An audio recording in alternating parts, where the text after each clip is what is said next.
Brennen സാംസ്കാരിക സമിതി സംഘടിപ്പിക്കുന്ന 2 പുസ്തകങ്ങളുടെ പ്രകാശനവും ചർച്ചാ സംവാദവും ഞായറാഴ്ച തലശ്ശേരി കോസ്മോപൊളിറ്റൻ ക്ലബ് ഹാളിൽ വെച്ച് നടക്കും.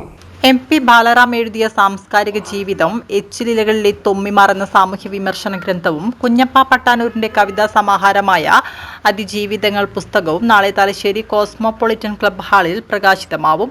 രാവിലെ 10-ന് ബ്രണ്ണൻ സാംസ്കാരിക സമിതി സംഘടിപ്പിക്കുന്ന പ്രകാശന ചടങ്ങിൽ MP ബാലറാം അധ്യക്ഷത വഹിക്കും.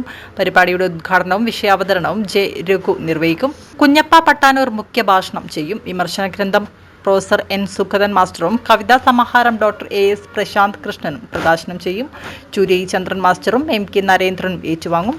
തുടർന്ന് നടത്തുന്ന പുസ്തക ചർച്ചയിലും സംവാദത്തിലും MP രാധാകൃഷ്ണൻ, N. സന്തോഷ് കുമാർ, മുരളീധരൻ കരിവള്ളൂർ എന്നിവർ പങ്കെടുക്കും.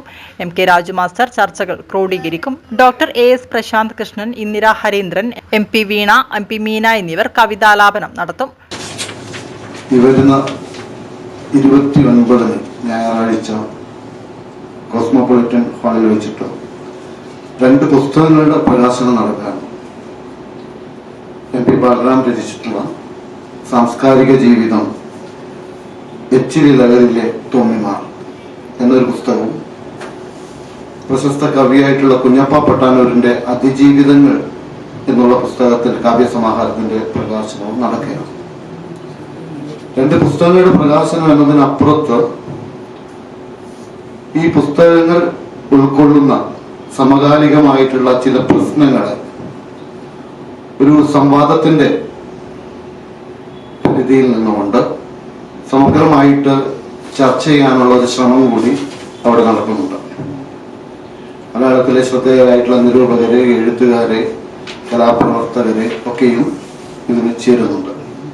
ഇതിന്റെ പ്രധാനപ്പെട്ട വിഷയം എന്നുള്ളത് സമകാല സാംസ്കാരിക ജീവിതം അധികാരങ്ങളുടെയും അധികാര കേന്ദ്രങ്ങളുടെയും വിധേയത്വത്തിലേക്ക് അനുദിനം നീങ്ങിക്കൊണ്ടിരിക്കുന്ന കാഴ്ച കാണുന്നുണ്ട്.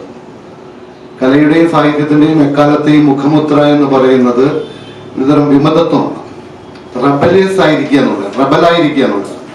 ആ ഇടത്ത് നിന്നും റബൽ എന്നുള്ളതിന് പകരം ഒരുതരം അടൂർ ഗോപാലകൃഷ്ണന്റെ സിനിമയിലെ വിധേയനുള്ള സിനിമയിലെ തൊമ്മിമാരെ പോലെ ഈ അംഗീകാരങ്ങൾക്കും മറ്റ് സുഖലോലുപതകൾക്കും ഒക്കെ വേണ്ടിയിട്ട് അധികാര കേന്ദ്രങ്ങളോട് സന്ധിയാവുകയും ഒരുപക്ഷെ സാമൂഹ്യ ഉത്തരവാദിത്വങ്ങളിൽ നിന്ന് നമ്മുടെ എഴുത്തുകാർ, കലാകാരന്മാരൊക്കെ ഒരു വലിയ അളവോളം പിന്മടങ്ങുകയും ചെയ്യുന്ന കാഴ്ച